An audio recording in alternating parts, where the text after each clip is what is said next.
Hi there, I'm Chris Berman. We got a lot of games to cover, so let's get to it. In our first game this week, we had the Bears put on a display and win by 21 points. In a long-standing AFC rivalry, we had the Bills pick up their third win of the season. The Browns lost this one, but will stay at number 2 in the AFC North. Chris Mangum Force had a stellar game, but all said and done, his performance wasn't enough to lift his team to a victory. Dominic Davis pulled down 100-plus receiving yards and helped his Texans beat the Broncos. By the coal mines of Pittsburgh, we had the Steelers stroll away with a 14-point win. Cardinals, Dolphins. A.J. Touchy-Feely in the red zone at the 14. He calls the signals and buys time with a quick rollout. Now on the move again, kind of flings it. Oh, man, got the 2 feet in, touchdown. The Dolphins win this one by the final score of 21-14. Over at Paul Brown Stadium, we had the Bengals come away with a 7-point win. The Saints defense held their opponents to under 100 rushing yards in their win at Qualcomm Stadium.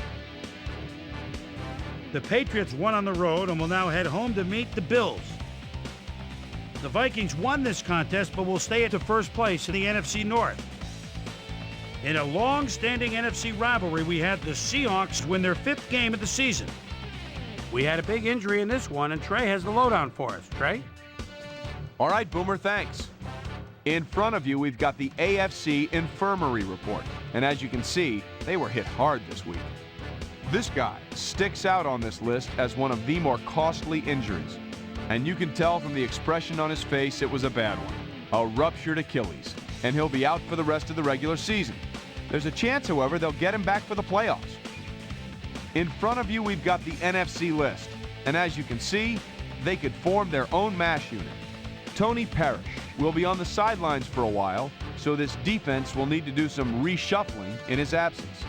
X-rays revealing that a broken foot is the report. He'll be out for 4 weeks. So that'll do it for now. Chris, let's send it back to you. Redskins, Lions. Joey Harrington is in his own territory, off the 28-yard line, rolls right, and now runs to his left. That's his throwing side, but he's not throwing now. To the 50, to the 40, one man to beat. He could go all the way, 72 yards. The Lions go on to win this by the final score of 35-32. And last but not least, we had the Chiefs come away victorious. So we're more or less at the midpoint of our season, things starting to take shape just a bit in our playoff race. Here's the men that got my prime-time players game balls. If they get their way, we will see them come postseason. Right. That'll do it, sports fans. I'm Chris Berman, and thanks so much for joining us here in the Bristol studios. We'll see you next week right here on ESPN, the worldwide leader in sports.